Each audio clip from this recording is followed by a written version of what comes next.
Graça e paz, irmãos. Todo ser que respira, louve ao Senhor. Abra sua Bíblia, por gentileza, Atos dos Apóstolos, capítulo 28. Atos 28. Estamos quase concluindo a exposição do livro de Atos, e é bem possível que ao término da exposição a gente dê prosseguimento na ordem que está a Bíblia e a gente comece Romanos. Eu ainda estou orando, ainda estou lendo, mas ainda temos algumas lições a aprender, ainda temos um caminho a percorrer. Eu não vou conseguir concluir o capítulo 28 hoje. Eu vou apenas partilhar com vocês 6 versículos do capítulo 28. 6 versos do capítulo 28. Acharam? Atos 28. Eu vou pedir que vocês permaneçam com suas Bíblias abertas, para que a gente não se perca na exposição. Um texto muito conhecido. Após o naufrágio sofrido por Paulo e 276 tripulantes, aonde se perdeu a carga, o navio, eles chegam em terra, numa ilha chamada Malta. E vocês sabem o que acontece aqui. Pastor Anderson, no aniversário da igreja, pregou nesse texto. E ao chegar na ilha, os bárbaros receberam aqueles homens de forma bem humana, acolheram, fizeram uma fogueira e Paulo vai lá pegar a lenha, e quando ele lança um graveto, uma serpente, segura lá, fisga, Paulo. E aqueles homens esperavam Paulo cair morto. E deixa eu logo deixar uma coisa bem clara aqui, essa serpente era venenosa sim, ponto final. Pastor, me prove, a expressão grega para serpente, ela traz a ideia de que é uma serpente venenosa, ponto final.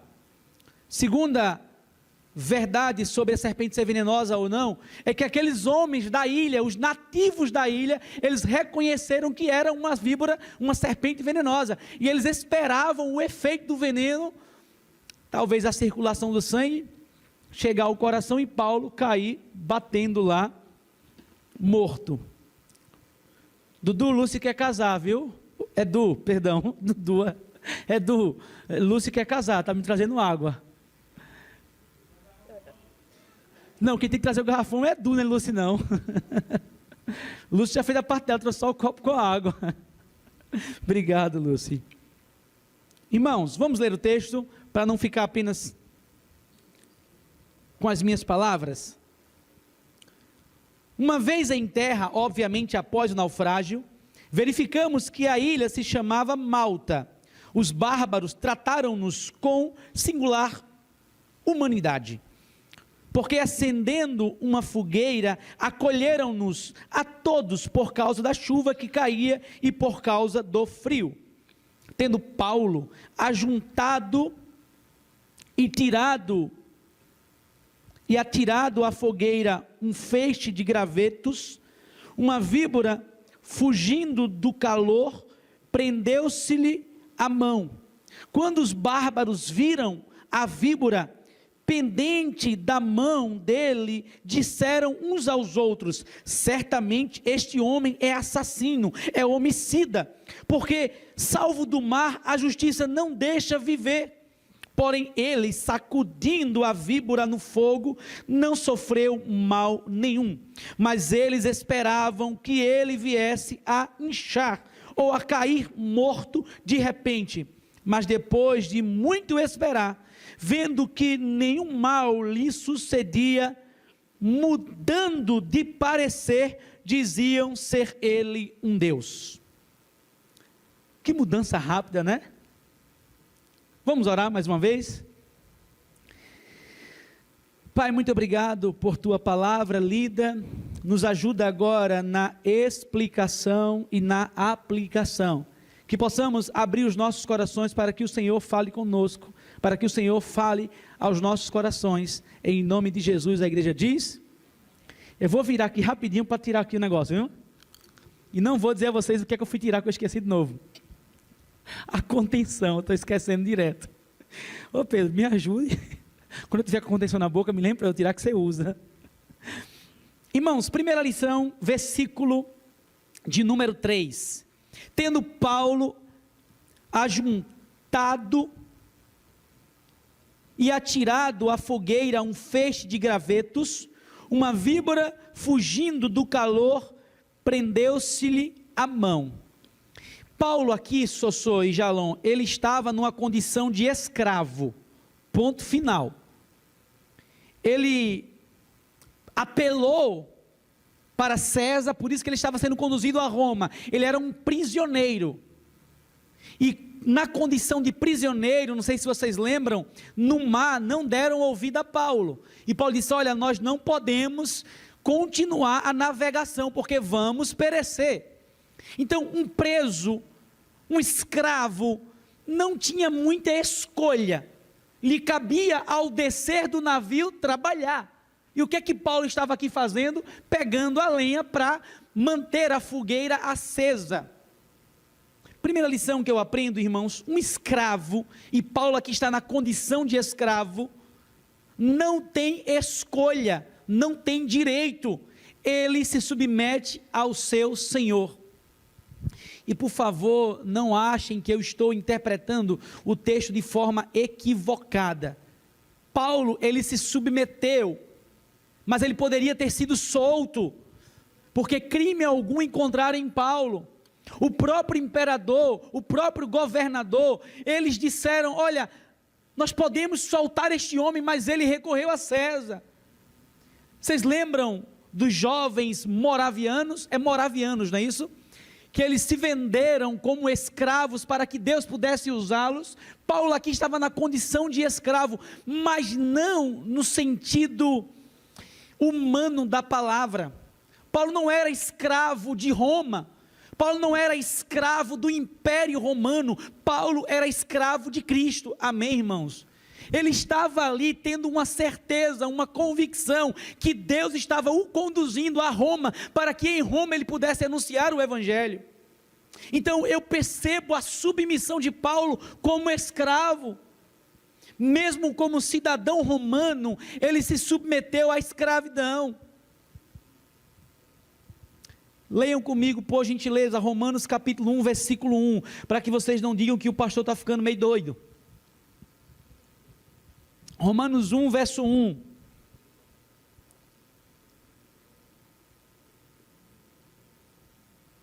Acharam? Paulo, servo de Cristo, chamado para ser apóstolo. Servo aqui no original é escravo, doulos. O que é que Paulo diz? Eu sou escravo. Então quando Paulo desce do navio, mesmo ele tendo sido usado por Deus para salvar aquelas vidas, ou para orientar aquele navio, mesmo ele estando aqui para a gente por cima da carne seca, Pedro, porque ele poderia muito bem dizer, vocês só estão vivos por minha causa, porque Deus deixou vocês vivos por minha causa. Paulo mesmo assim, foi lá numa expressão de humildade e de escravo que ele era, pegar a lenha para aquecer o quê? A fogueira. Primeira lição que eu aprendo, um escravo não tem escolha, não tem vontade própria, o que Deus mandar ele faz e ponto final, ele se submete.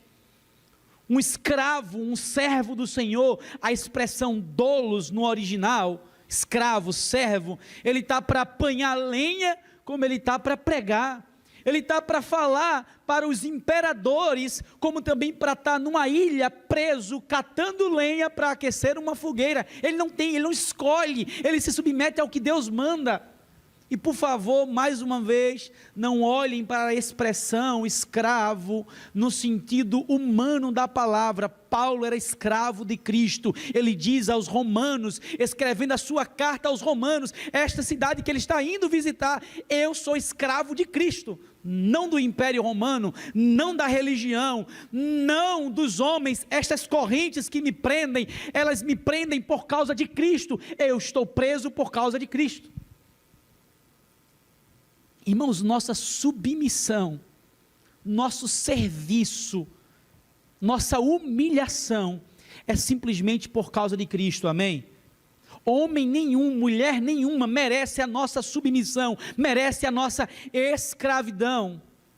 Ninguém merece, é por causa de Cristo, é por Ele e para Ele, amém, irmãos? Então, primeira lição que eu vejo, Paulo desce e numa expressão de humildade ele vai catar lenha. Ele se submete ao seu Senhor.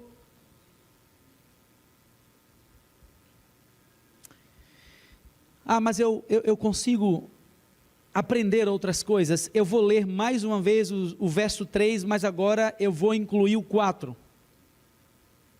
Primeira lição, um escravo não tem escolha, ele se submete ao seu Senhor.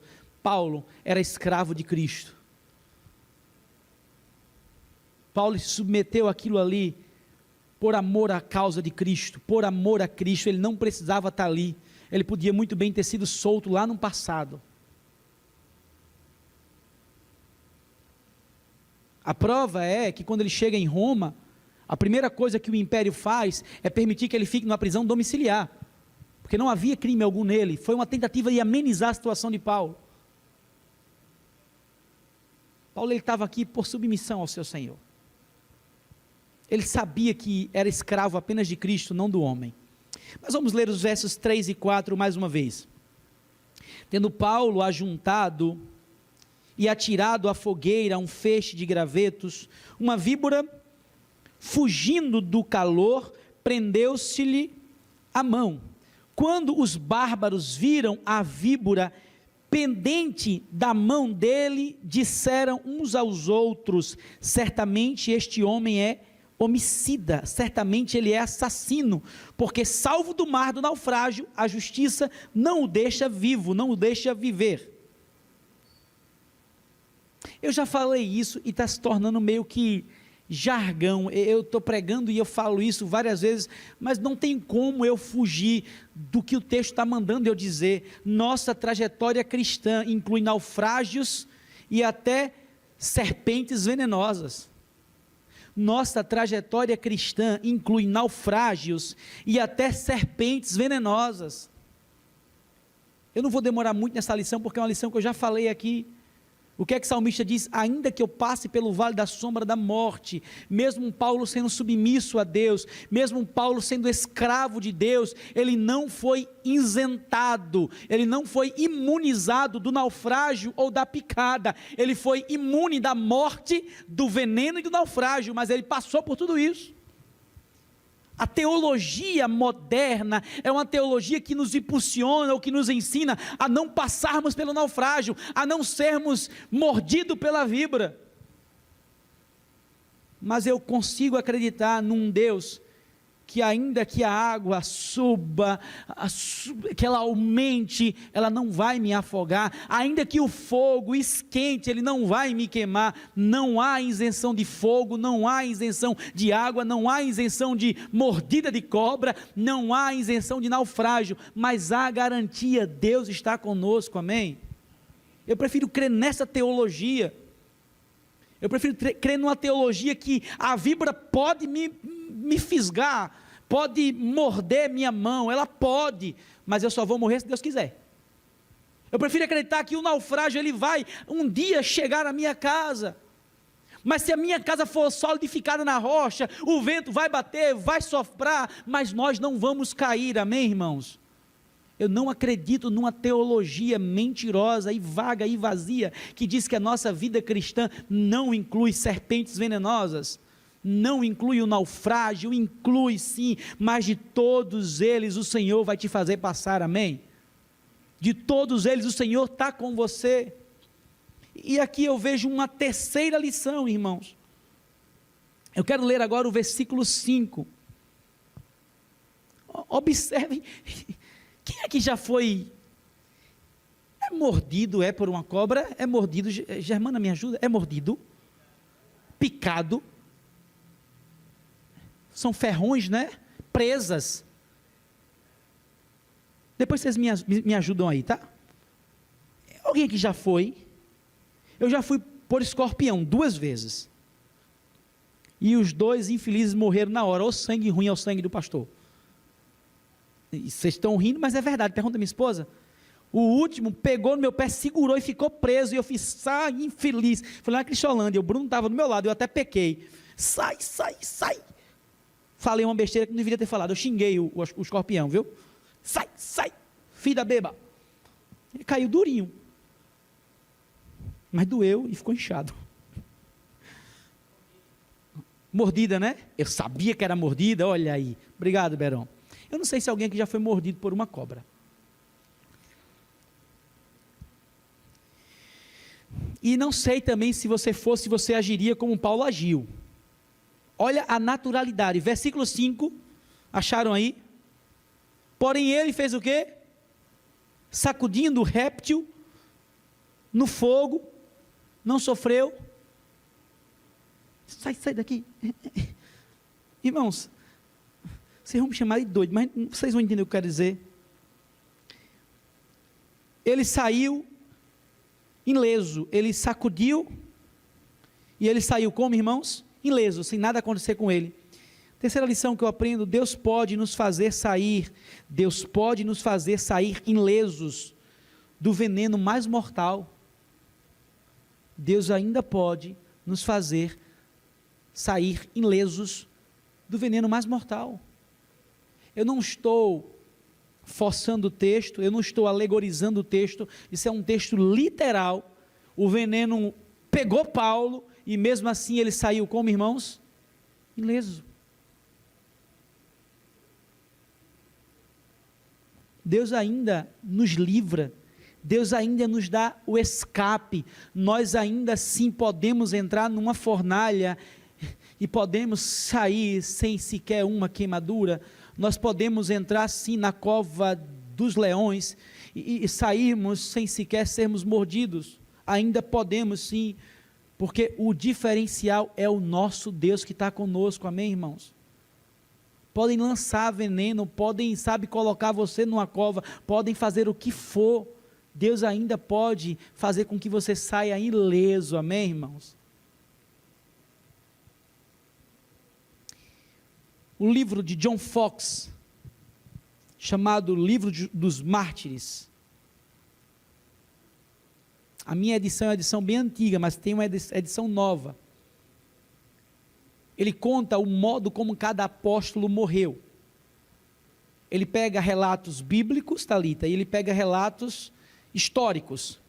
Nós defendemos que Paulo foi decapitado, mas a Bíblia não diz que ele foi. É uma fonte extra-bíblica, é uma fonte histórica que nós entendemos, porque ele próprio narra, escrevendo a Timóteo: eu já estou sendo entregue por libação, o tempo da minha partida está próximo, eu vou morrer. Mas o modo como ele morreu, a Bíblia não narra, mas nós entendemos isso. E John Fox diz que João, o apóstolo João mais novo, ele não podia morrer antes do tempo. Por quê? Porque ele tinha que escrever o último livro da Bíblia. Qual é o último livro da Bíblia, irmãos? Então ele precisava ficar vivo para poder concluir o cânon, a Bíblia. E diz que tentaram matar João, colocaram João num caldeirão fervendo, e agora eu não me lembro se era água, se era óleo, eu não lembro o que é que tinha dentro do caldeirão. E diz o John Fox, o historiador, que como colocaram ele lá, e ele saiu ileso, colocaram ele na ilha de Pátimo, para que ele fizesse o que? Escrevesse o último livro. Pastor, você crê nisso? Creio, Daniel entrou na cova dos leões, Sadraque, Mesaque e Abednego, eles entraram na fornalha de fogo. Eu acredito sim, que Deus pode ter livrado João, e foi o único que morreu de morte morrida, não foi de morte matada. Terceira lição que eu aprendi, irmãos: Deus pode nos fazer sair ilesos de veneno mortal. Deus ainda livra o seu povo, amém? Deus ainda dá o escape que a gente precisa. Nós podemos entrar num furacão, numa tempestade, e podemos, sabe, irmãos, sair sem nenhum arranhão, amém? Eu creio nesse Deus, eu creio. Eu quero partilhar uma quarta lição com vocês. Eu quero olhar para o versículo 6. Paulo vai lá, como fala o bom matuto, sacode a serpente cai lá no fogo, e agora há uma expectativa do público ali, observando Paulo. Qual era a expectativa? Vamos lá ajudá-lo, não é isso? Vamos lá fazer um corte no local e tentar sugar ou tirar o veneno. Uma expectativa positiva, não foi, irmãos? Leiam aí o versículo 6. Olha que expectativa positiva. Mas eles esperavam que ele viesse o quê? A inchar. Ou então fazer o quê? Cair como o quê, irmãos? Teso, durinho, morto. Era o que esperavam. A expectativa aqui era a morte de Paulo. Eu aprendo uma quarta lição. Não importa o que acham que vai acontecer com você, Deus é que dá a última palavra, amém?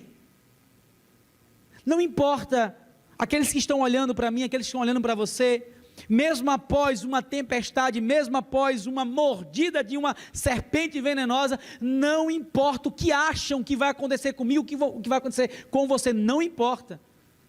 No final, quem vai dar a palavra é quem, irmãos? No final, quem é que vai dar a palavra a meu respeito, a seu respeito? É Deus. Paulo não estava nem tchuiuiu porque estavam falando.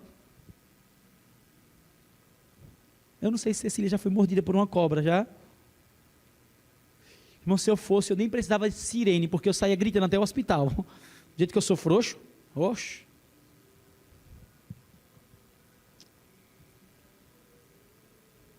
Às vezes as pessoas esperam o pior.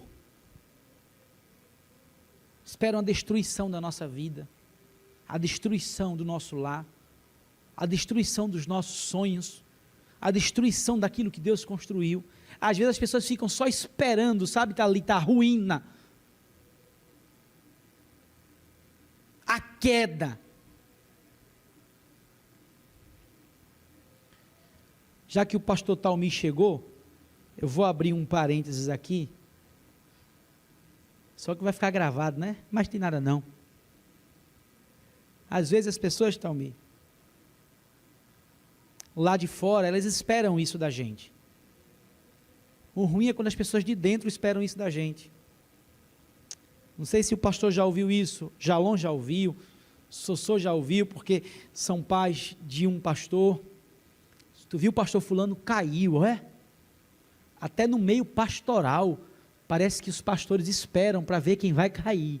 Não todos, tá? Só os carnais. Os crentes não. Os crentes vão lá e ajudam aquele que está caído. Aqui a expectativa era a pior, que Paulo inchasse, ficasse igual um sapo, igual um cururu. Lembrei de Pedro agora, não pelo cururu apenas, porque é uma brincadeira. As pessoas esperavam isso de Paulo, a morte dele, e eu aprendo isso, sabe, irmãos, não importa o que acham que vai acontecer comigo, não importa o que acham que vai acontecer com você, a última palavra quem vai dar é quem, irmãos? É Deus. A última palavra quem vai dar é Deus. E que eu acho interessante, que até quando os homens acham que não há mais possibilidade do milagre, que não há mais possibilidade da mudança, da transformação, lembram de Lázaro? Estava morto, o corpo já estava fedendo. A irmã de Lázaro diz: olha, não tem mais jeito, O Senhor demorou demais, o Senhor se atrasou, o seu relógio, o Senhor esqueceu da corda, botou pilha não, errou, chegou na hora errada. Jesus disse, não, minha filha, cheguei na hora certinha, ele está só dormindo. E o que é que Jesus fez com o morto que já estava fedendo? Quantos dias? 3? Eu sei que é redundância, sai para fora, eu sei que é redundância, mas sai para fora, Lázaro. E o que aconteceu? O morto tornou a vida, ressuscitou. Meu irmão, a última palavra quem vai dar é Deus, até depois da morte, amém? Deixa a expectativa, deixa o povo esperar. Há uma música de um cantor, eu cresci escutando porque meu avô, além de nordestino, é do interior. Ele na marcenaria, e eu ouvia muitas músicas, ele escutava muitas músicas. Hoje eu não escuto mais, não porque eu quero ser mais santo, eu busco escutar músicas que me aproximam de Deus. Mas há uma música que ele escutava, deixa o povo falar, nem ligo porque o povo vai falar. Acho que é mais ou menos isso. Deixa o povo falar, deixa o povo esperar você cair duro, deixa o povo esperar você cair mortinho, teso. É Deus que vai dar a última palavra, amém? Acho que amém frouxo. Amém. Misericórdia. Está vendo, irmã Damares? O povo é frouxo. Sua vida está na mão de Deus, amém, irmão? Deixa eu tentar recapitular. Primeira lição, eu vou para a última ainda, viu? Um escravo não tem escolha, não tem vida própria, ele se submete ao seu senhor. Paulo desceu daquele navio, Paulo saiu daquele naufrágio e foi direto pegar lenha, continuou servindo, se submetendo, humildade, ele sabia quem ele estava servindo. Segunda lição, mesmo Paulo sendo um homem de Deus, ele enfrentou o naufrágio, e ele também enfrentou a serpente. Há isenção de naufrágio, há isenção de serpente? Não, não há. Segunda lição, nossa trajetória cristã inclui naufrágios e serpentes venenosas, mas de todas elas o Senhor nos livrará, amém? Nos dará o escape. Terceira lição, Paulo pegou a serpente e fez o quê? Sacudiu e saiu ileso. Deus pode nos fazer sair ilesos de veneno mortal. Pode sim. Pode. Deus ainda livra o povo, amém? Mesmo Deus que livrou o povo de Israel, já falei para vocês, pastor, se o pastor lá romantiza esse texto, eu fico feliz. Se o pastor Talmir lá na igreja romantiza, eu não romantizo. O mar se abriu, eu dava um tiro de carreira, porque eu nunca ia ver tanta água, eu não romantizo não, eu corria, mas o povo não sei se correu, se andou, se caminhou, se saiu brincando, sei que eles passaram e Deus deu o livramento. Mesmo Deus faz isso, ainda hoje. Quarta lição, não importa o que acham que vai acontecer com você, Deus é que dá a última palavra, amém? Deixa o povo falar, nem ligo. Deus é que dá a última palavra. Quinta e última lição, irmãos. E aí eu vou tentar estudar os versículos finais para a gente concluir na próxima quinta exposição de Atos, se eu conseguir. Se não, eu separo mais 2 quintas, mas estamos terminando sim o livro de Atos. Versículo 6. Perdão, versículo 4. Quando os bárbaros viram a víbora pendente da mão dele, disseram uns aos outros, certamente este homem é o quê? O que eles achavam? Esse cara é amaldiçoado, e a maldição, possivelmente, na interpretação deles, é um homicídio, ele matou alguém e ele está fugindo. Esse preso, lembram que ele é um preso, ele é um escravo, os bárbaros não sabiam o motivo da prisão de Paulo, vocês sabem disso, até então não sabiam, Quando Paulo chega em Roma, nem os romanos sabiam o que tinha acontecido com Paulo, quem eram os bárbaros, numa ilha isolada, não tinha WhatsApp, ninguém sabia. O que eles imaginavam? Esse cara, ele é um homicida, é um amaldiçoado, e lembram da ideia de olho por olho, dente por dente, uma vida por uma vida? Lembram do Antigo Testamento, dessa ideia? Lembram, sei que vocês lembram. Então na mente deles, esse homem escapou do naufrágio, mas a justiça de Deus agora pegou ele vai morrer agora. Ele era um amaldiçoado, anátema, ok? Versículo 4, depois que ele foi mordido e passou um bom tempo, ele passa de amaldiçoado a Deus. Versículo 6, mas eles esperavam que ele viesse a inchar ou cair morto de repente, mas depois de muito esperar, vendo que nenhum mal lhe sucedia, mudando de parecer, diziam ser ele um Deus. Irmãos, neste versículo, eu consegui extrair umas 10 lições, mas eu só posso partilhar umas 10, a inconstância do homem, eu vou citar só uma daqui a pouco, a inconstância do homem. Olha como o homem muda rapidamente de opinião, olha como o homem é vulnerável, olha como ele muda rapidinho, de maldição para Deus.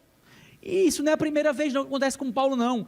Paulo e Barnabé lá em Listra, eles foram chamados de deuses, e Paulo foi quase morto, apedrejado. Eles chamaram Paulo de Deus, depois apedrejaram, quase que ele morreu a pedrada, faltou pouco, ia com a crasezinha, viu, a pedrada, faltou pouco. Lembram de Jesus, lá em Lucas capítulo 11, quando ele expulsa um demônio, e olham para Jesus e dizem, ele expulsa demônio pelo maioral dos demônios. Olha como o homem tem a visão corrompida. Eu acho isso interessante, como nós somos vulneráveis. Nós podemos chamar um homem de Deus de amaldiçoado, podemos dizer que o homem de Deus está sendo usado até pelo cão.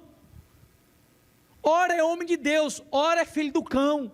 Sabe o que é isso? A vulnerabilidade, a inconstância do coração do homem, os olhos corrompidos, o coração corrompido. Gente, isso aqui é idolatria, de maldição a Deus. Não na mesma proporção que Paulo, mas na relação aqui pastoral. Às vezes o pastor é o melhor do mundo, às vezes ele é o pior da face da terra. Vocês acham que eu me impressiono com isso? Me impressiono não, porque eu só vejo que a Bíblia, ela é verdadeira. Pensaram isso de Jesus, pensaram isso de Paulo, vão pensar de mim, vão pensar de Pedro, que quer ser pastor. Pedro, ainda dá tempo de desistir, macho, vai fazer um concurso, vai não, ministério pastoral mesmo. Falaram isso do pastor Lon, e vão continuar falando dele. E se passar aqui o melhor pastor do mundo, se Jesus vier em carne, vão dizer que ele é o melhor pastor. No dia que ele fizer alguma coisa que não agrade, ele é um amaldiçoado. Pastor Talmir, é verdade ou não é? Aí o pastor diz, fala mais Jesus. Nós só somos bons enquanto estamos agradando. E não é a primeira vez que aconteceu isso aqui com Paulo, não é a primeira vez, não é mesmo.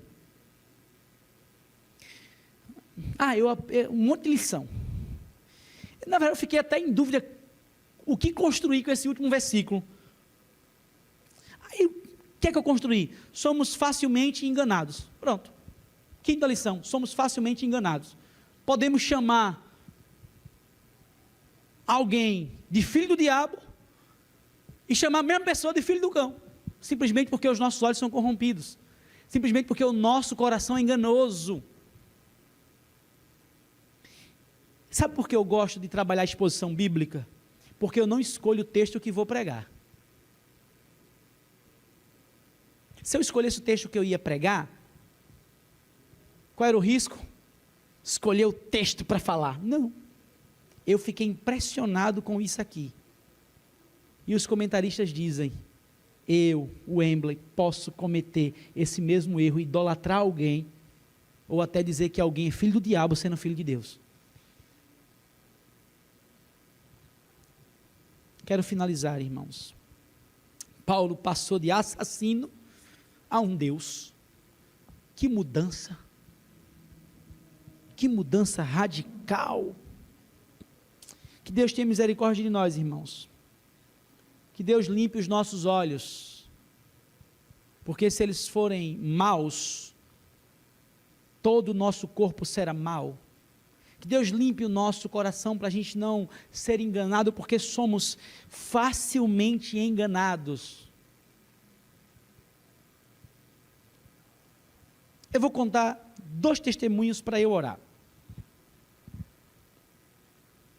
Eu comecei a trabalhar com dependente químico, acho que em 2008, 8, 9, em 2010 foi que eu decidi sair de casa, largar noivado. A Rafa agora em casa está dizendo, graças a Deus que ele fez isso.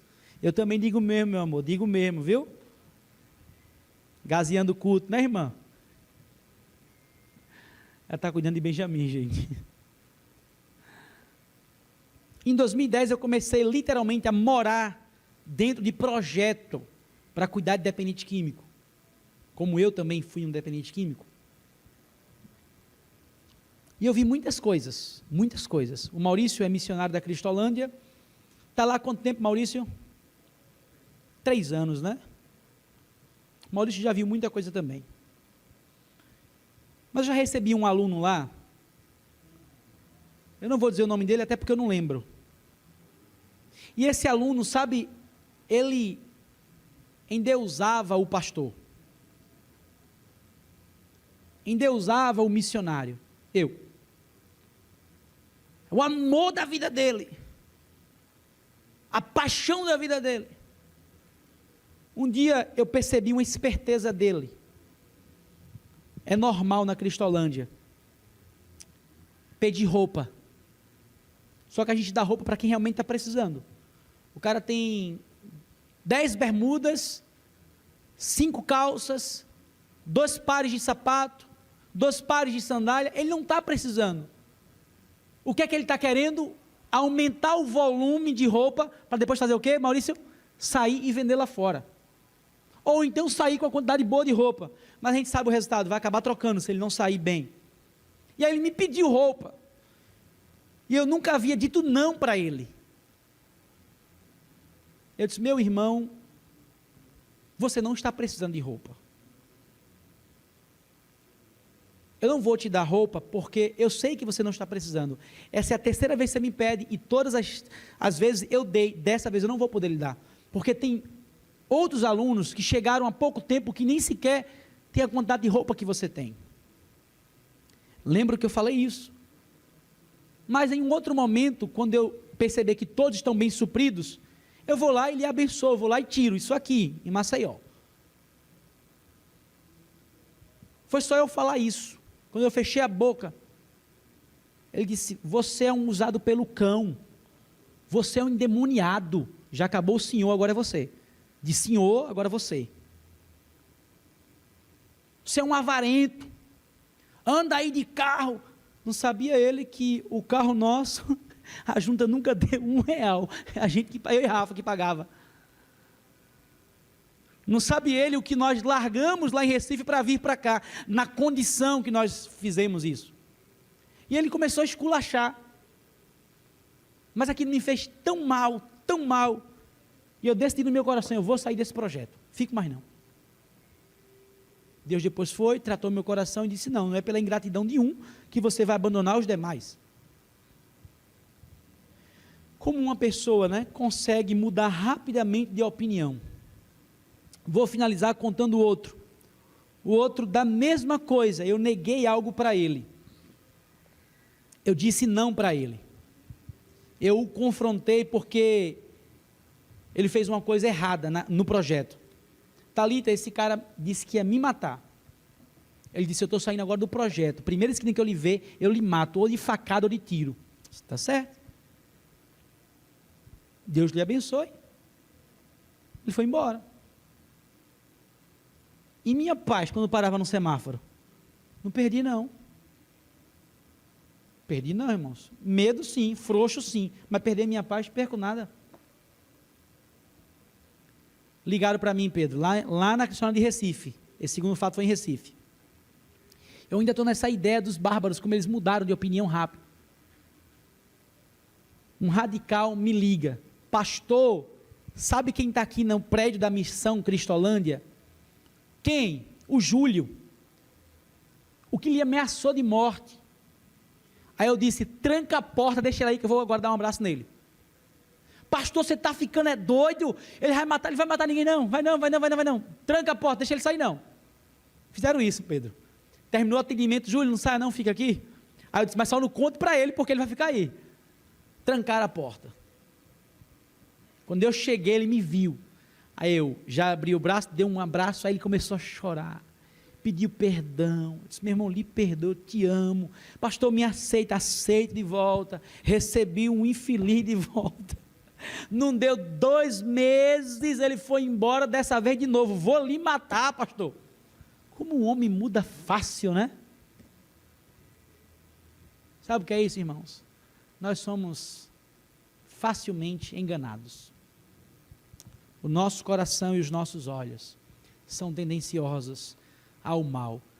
Com a mesma intensidade que eu amo, eu posso odiar. Com a mesma intensidade que eu idolatro, eu posso querer fulminar. E é isso que a maioria dos comentaristas dizem. Se Pedro depois quiser dar uma estudada, pode estudar, Pedro.